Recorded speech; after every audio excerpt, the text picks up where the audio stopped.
Maganda rin hapon. Meron tayong pag-usapan sa ngayon po, mga kababayan.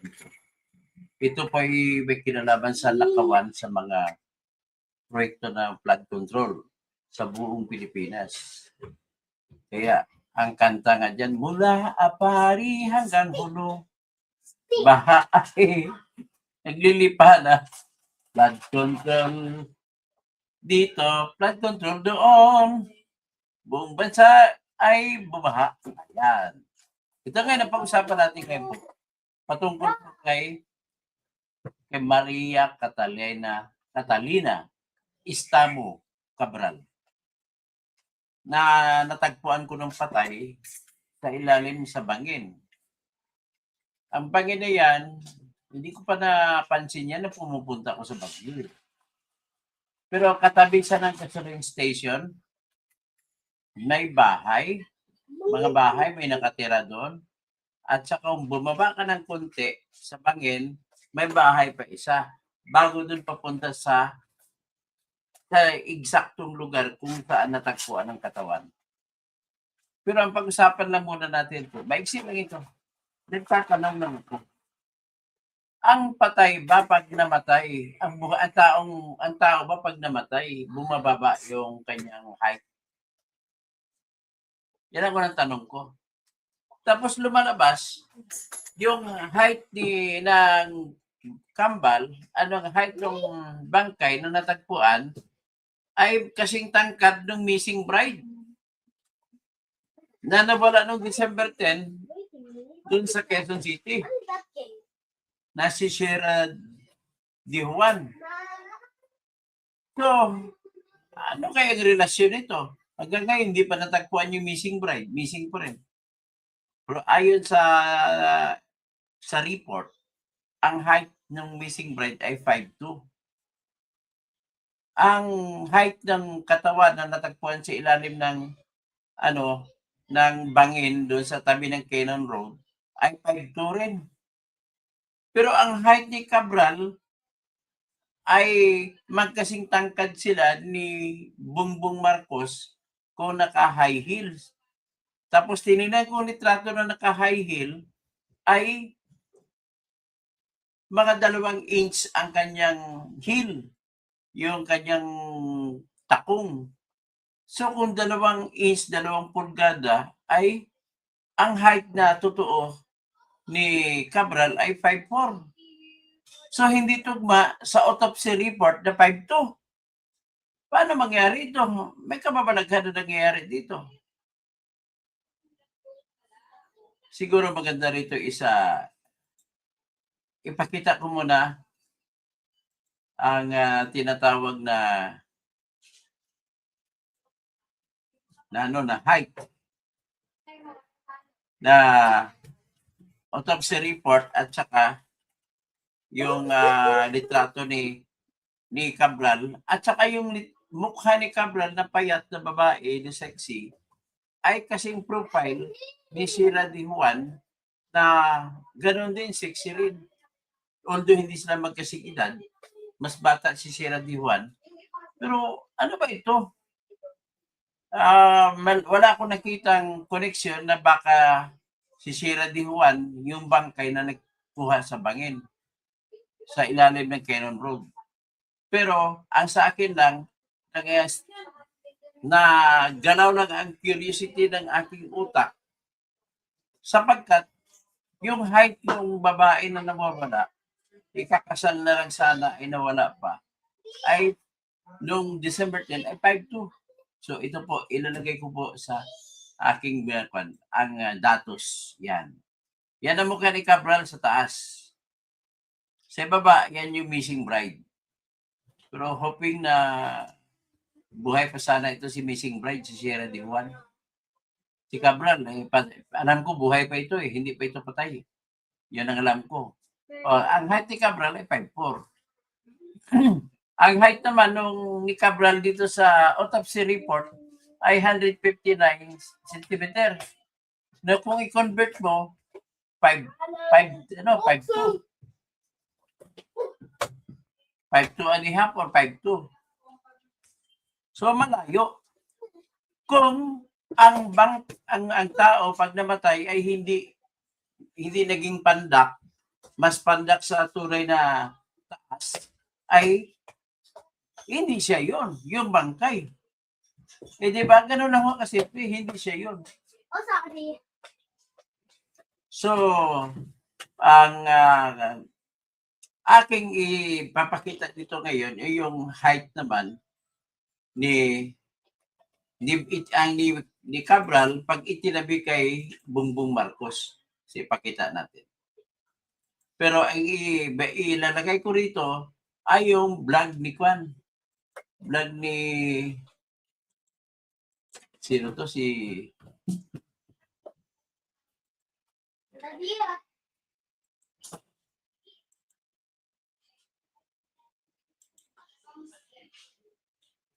Dali.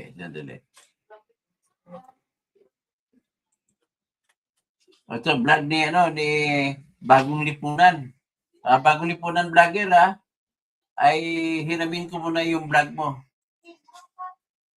Ipapakita ko lang ang comparison kung gaano katangkad si Cabral na nakatayo sa katabi ni BBM. So ito tingnan natin.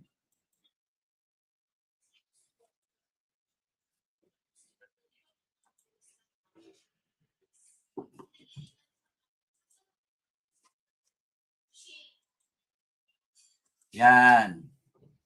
Okay, ano to na vlog kay Bagong Lipunan. Nakita ko lang ang height ni Cabral ay tingnan niyo magkasintangkad sila ni BBM. Ngayon, pag pinalaki natin ito, lumalabas na nakatayo na nakapakyut na bumababa na konti, iniikis niya yung paa niya. Nang ibig sabihin, bumaba ng 1 inch ang katawan niya dito sa post nito na kasama si BBM. So, yan po ang nakita ko. Tingnan natin sa iba. So, ngayon, kung gano'n, ang takon niya kasi yung mga 2 inches ang takon. So, kung 2 inches at 5'6 si BBM, katabi niya, si BBM, 5'6 na 5'7 na si BBM kasi mga 1 inch ang kanyang takong na sapatos ni BBM. So, 5'7 dito ang height ni Cabral. Minus 2 inches, 5'5. Tapos si BBM ay 5'6. Tapos may 1 inch pa na takong ang kanyang sapatos, 5'7 siya dito sa litrato ito. So, ladies and gentlemen, yan po ang mga dagdag na mga himala. So, ang unang himala ko rito ay nagtatanong ako sarili ko kung pwede ba yan. Kapag ang tao ba mamamatay, nababawasan ng height niya. Yan lamang po ang tanong ko. Pero kung nababawasan ng height niya, di ba naman si Cabral itong tingnan mo autopsy report. Itong autopsy report na nilagay ko rito, makikita nyo, 159 cm. Sa mga 5'2" and a half ang height. So, dyan, isa na naman itong ebidensya na hindi katawan ni Cabral ang nakita ko. So, siguro naman, ito naman ay nagdagdag naman ito sa aking suspetsa. Bakit ang bilis ni John Vic Remulla na mag-aksyon at alam niya kagad na may namatay na tatagpuan. Dagdag din ito sa sirkumstansya na nakikita natin sa CCTV na wala man lang kang lungkot na nakikita sa mukha niya. Yung mga CCTV niya nakita ron sa loob ng hotel, umakyat sila na sabay ng kanyang driver na si Ricardo Hernandez. Tapos na hinatid siya unang nakita sa CCTV, sa dalawang elevator, lumabas sila sa kaliwang elevator. At dumiretso sila sa pakaliwa. Hindi mo na makita doon sa CCTV yung kaliwa. Kung saan kwarto mo sila doon pumunta, hindi natin alam. Pero but then, bumalik ito yung driver. Nakita mo yung katawan ng driver. mga mahigit alauna yan, mag-alas 2 ng hapon. Mga alauna, gano'n. Pumasok sa isang kwarto naman na nasa kaliwa banda. So lumabas sila sa ulitin ko lang, lumabas sila sa dalawang elevator, lumabas sila sa kanang elevator. Pumunta naman pa kanan silang dalawa. So ibig sabihin sa ang kwarto na inuukupan ni Cabral, kung saan siya naka-check-in, ay yung pakanan. Tapos nakita mo sa CCTV, yung driver niya lumitaw naman papunta dun sa mga kwarto sa kaliwa ng elevator. Unang kwarto, pagkatapos ng pangalawang elevator sa papuntang kaliwa. Doon naka-check-in ang driver. Tapos, alas 2:47 ng hapon, makikita mo na naman sa CCTV na pumunta si Cabral at kumatok doon sa kwarto ng driver. At nang kumatok siya, siguro mga 6 seconds bago binuksan yung kwarto. Pagpasok naman ni Cabral, nabibilang mo sa timestamps doon sa CCTV na 2 minuto halos, eksakto, 2 minuto, makikita mo lumabas si Cabral at ang driver doon sa kwarto at sumakay sila sa kaliwang banda na sa dalawang elevator, sa kaliwang elevator. Tapos pababa na sila. At kasunod na CCTV makita mo na lumabas ang sasakyan mga mag-alas 3. Nakita mo sa sasakyan niya na van, SUV. Papalabas. Doon na yun. Presumably, doon pumunta doon sa bangin. Ngayon ang unang tanong dito. Kung ang tao ay may desisyon na nag-iisip na magpapakamatay, dapat ang kanyang mga galaw ay makikita mo pagkabalisa. Wala siyang coherence walang tamang isip So bakit yung sandali na yon, parang ang sigla-sigla niya, pumasok. Tapos 2 seconds lang, o 2 minutes, lumabas. Wala ka makitang wala ka makitang indikasyon na nalulungkot yung babae na si Cabral. So parang ang pakiwari ko, bilisan mo na, baka maubusan tayo ng oras. Hindi tayo pwede magpakabi kasi ating drama, kailangan hindi abutan ko ang ganung oras. Tapos, ang dagdag niya na tanong ko naman sa sarili ko, bakit naman gumawa ng kwento si John Vic Remulla na ang totoong may-ari ng hotel na tinutuloy ni Cabral ay siya? Anong kinalaman nun? At bakit kung pag-usapan lamang kung patay siya o hindi, bakit anong kinalaman nung kung sino may-ari ng hotel? Na tinanggi naman ng abogado ng may-ari ng ng kumpanya na may-ari ng hotel. Gusto palabasin ni John Vic na ang totoong may-ari ay si Cabral, pero wala siyang ebidensya na ipakita. At si Cabral daw ay partner ni Jan, si Eric Yap. So, parang pakiwari ko na si Eric Yap na batang sarado ng mga tulpo ay gustong yayariin din ni John Vic Remulla. At nung huling palabas nila ay magkakampi raw ng saradong-sarado si Remulla, si Eric Yap at saka si Pulong Duterte. Ano naman kinalaman, pati pagkapatay ni Cabral ay dinadamay yung mga Duterte. Ano meron doon? Malabo, naguguluhan ako Hindi lang siguro ako naguguluhan, pati mga mamamayan na nagbabantay kasi importante si Cabral dito dahil siya lang po nakakalam kung sino-sino ang mga politiko, kung si President BBM ba ay tumawag sa kanya para magpalagay ng lahat ng mga proyekto. Kasi ang proyekto po na lalabas sa budget natin para sa DPWH, may mga proyekto na nakalinya sa nilagay ni Cabral. At may mga proyekto na nilagay sa panahon ng umakyat na siya sa House of Representatives na siningit ng mga congressmen at saka mga senador. Dito, pinag-usapan natin, yun yung proyekto na nilista para sa DPWH. So, si Cabral lang nakakalab. Tapos, ang style pa ng mga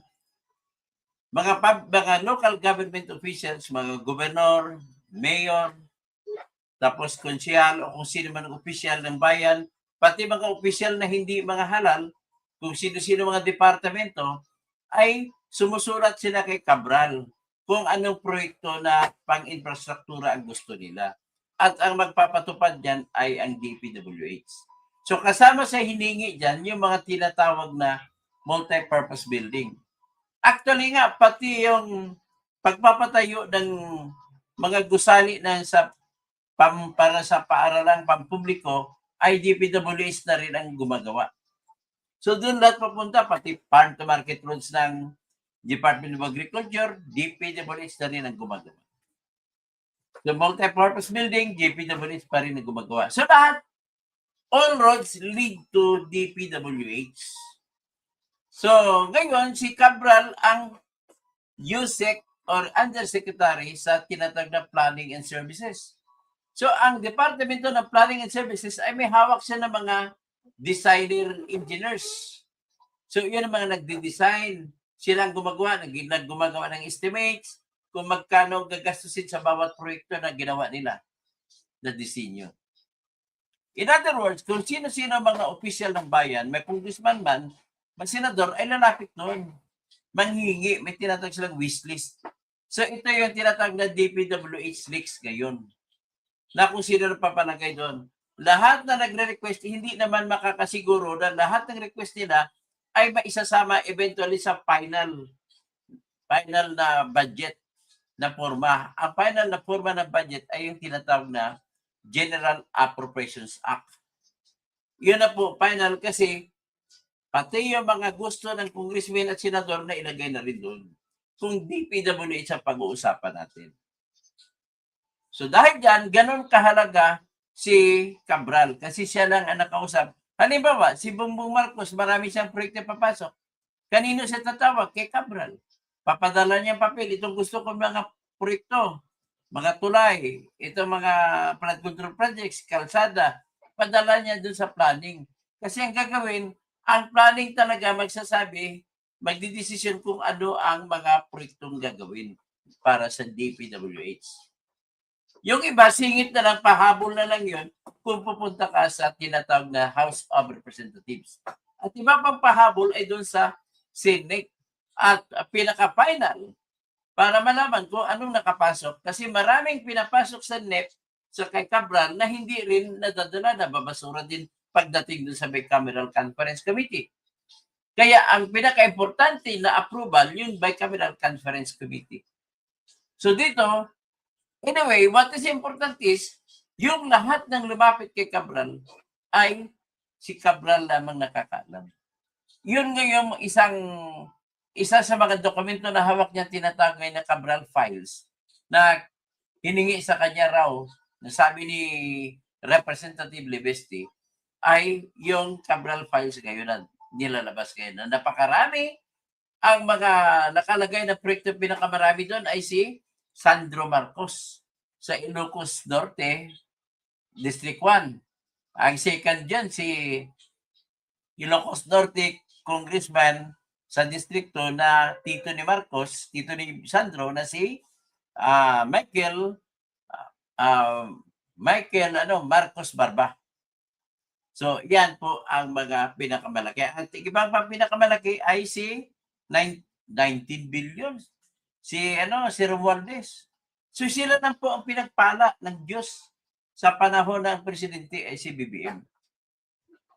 Lahat po yan ay alam ni Cabral. Kaya ganun kahalaga si Cabral. Ngayon, isipin mo, kung buhay si Cabral at nakakasuhan, so, sa Sandigan Bayan, mapipilitan siya magsalita. Bakit? Siyempre, gusto niya rin hindi makulong. Kung ako naman ang abogado ni Cabral, sasabihin ko lang sa kanya, Madam, sasabihin mo ng lahat, tapos mag-apply ako sa korte na gawin kang state witness na hindi ka na ikukulong. Sabihin mo lang lahat. So kapalit ng iba yung mga natipon mo, isa sa uli natin. Ganon lang gagawin ko kung ako yung abogado. Ganon din ang gagawin ko kung ako abogado ni Diskaya. Na sasabihin ko, isauli natin lahat na dapat may isasauli. Siyempre yung iba, natural naman ibang kontrata mo, wala namang daya, huwag na kukunin yun. Ang isasauli na natin yung nakuha sa mga daya, kagaya ng substandard, gaya ng ghost project, isasauli yun. At titistigo ka ngayon, sasabihin mo lahat kung sino binigyan mo ng pera at sino natikausap mo. Sigurado ako, isama sa kausap nila ay si Cabral. So si Cabral naman, ilalabas niya rin, siyempre kung sino kausap niya, sigurado ko dyan na si Sandro. At sabihin niya, sigurado ako dyan, sabihin niya si Romualdez. Sigurado ako dyan, sasabihin niya sa si Bongbong Marcos, saka si Lisa Araneta Marcos. Yun po ang lalabas na katotohanan. Kaya gumawa sila ng paraan. Kagaya bakit nagkaroon na kasi sila ng leksyon kay Saldico. Dati, akala nila kontrolin na si Saldico. Si Saldico, nagbagong isip, imbis na magiging kakampi nila, ay kumontra na sa kanila. Binisto tuloy ni Saldico, pinalabas niya mga maleta na mga pera na 1 billion kada isang hatid. Dalawang billion kada buwan mula Setyembre 2022 hanggang sa 2025 nang mabisto ang binibigay ni Saldico na pera na tawag doon quota na binibigay niya sa pamamagitan ni Romualdez, delivered to RR Romualdez residence. Kaya walang ibang talaga ka masasabi rito na mastermind si BBM, tsaka si Romualdez, at tsaka si Sandro, tsaka si Saldico. Ngayon, nagsalita ng kanilang kasama, wala na, patay na sila. So ngayon, dahil nagkaalam sila doon, kailangan hindi umuwi si Saldico. Tapos, kunwari naman, nilalabasan nilang warrant of arrest para mahuli kuno. Ipalabas lang yan sa tao para palabasin nila na hindi natakot si Bongbong kay Saldico. Pero ang katotohanan dyan, nagdadasal yan na hindi na uwi o di kaya mamamatay na si Saldico. Kaya kung umuwi si Saldico, parehas ang abuti niya. Baka masunod siya kay Cabral. O di kay Ako. O mga congressmen. Kaya pinagdadarasal niya na birthday wish ni Cara David na mamamatay na sana lahat ng kurap. O nauna na si Ako. Kasunod niyan, gusto ko si Benny Abante. Sunod si Joel Chua. Sunod JJ Suarez. Sa mga sunod si Dong Aurelio Gonzales. Ang pinakakawatan ng Kapampangan, yan si Dong Gonzales. Yan ang pinakakawatan talaga. Sikan-sikan lang yung ibang Kapampangan dyan. Grabe kayo So ngayon, masusunod din niya si Congressman Garjula, pinakakawatan na Batanggenyo. Si Luis Tro, isusunod din dyan. So, ganun po ang ating vlog ngayon ay hanggang dito na lang muna. At isa lang ang puntos ko rito, nagtatanong ako, bakit mas mababa ang height ng Cabral na nakalista na natagpuan na bangkay doon sa tabi ng bangin? 5'2" and a half lang o 5'2". Tapos ang height naman na totoo ni Cabral ay 5'4". O tapos, ang 5'2" ay kasing tangkad naman ni Sierra de Juan na missing bride. Sana buhay pa to si missing bride hanggang ngayon. Okay, yan lang muna ang ating sasabihin hanggang ngayon. Mag-shoutout na lang muna ako. Nikki, doon na lang sa mula sa bangin. Bakit binalot nila ng aluminum? Wala naman bangkay, sabi ni Doktora Raquel Forton, hindi daw binabalot ng foil ang bangkay. Kung ako tanongin mo, walang dugo Ibig sabihin, matagal nang patay yun sa morgue kinuha. Helen Baguio, good afternoon po. Si Mylene, ano na nga nangyari sa iyo totoo? Bakit? Ano nangyari? Hindi nagsasabi ako ng totoo. Ganun na ho yun. Zirek sa makahilig. Ayan na, malapit na mabuking. Meow Bababo. Panitan na si John Vic Remulla. Mercy Narbasa Suzuki. Hanggang ngayon, hindi ako maniwalang patay si Cabral. So, Alicat, Merry Christmas. Happy New Year din. Socorro Loseño, pagpatay kaya lumilit ang bangkay. kahit na hindi na-decompose, kapabatay pa lang eh. Wala pang 3 oras siya, mga sabihin natin namatay. 5:00 ng hapon. Tapos na inakyat, 12:00 na ng madaling araw. Hindi pa rin bababa yung height nun. No, tapos, alikat, no to Duterte. No to Marcos din. Bakit Duterte lang? Perny Pinto, hi. Good day, bossing. Andrea Gueco, maya pagkat panapon, Andrea, nasa Singapore ka na, bumalik ka na galing Malaysia. Tapos si Margons Gonzales, hala, kumusta ka na Margons? Shout out shout out ate, Merry Christmas. Si Senson, basta this vlogger sinungaling. Oy, sinungaling? Bakit mo sinabi sinungaling? May pruwiba eh. Marcos Gonzales, pati pagkamatay ni Cabral, damay pa din. Duterte, grabe. Talaga, administrasyon ngayon, lahat bintang na Duterte. Benson, DDS vlogger, puro sinungaling. Ikaw na nagsabi niya, sinungaling. Dirial Heaven, Hell, oh my gosh. Benji Piquero, tapos si Piutan Nalin Jr., kapag di na mahanap si missing bride, malaki problema nila. Tapos Benson, paulit-ulit ka lang. John Coyote, ito naman, naman, pinapakita na sa inyo yung kung anong autopsy, anong litrato. Tapos sabihin ninyo, okay, bugok ang kumag na ito. So anyway, Eleuterio Florendo, hindi pala totoong patay si Cabral, buhay siya. Oo. Cesar Jandis, matindi talaga, parang sarsuela ng Godfather story. Matindi pa to sa kaysa mafia. Sabi ni Benji Piquero, kala ni Marcos, sariling pera nila. So, Camilo Alagdon, attorney yung RR Ralph Recto, Dili Martin Romualdez, ama ba? Ramsel Morales, ikaw na tanga.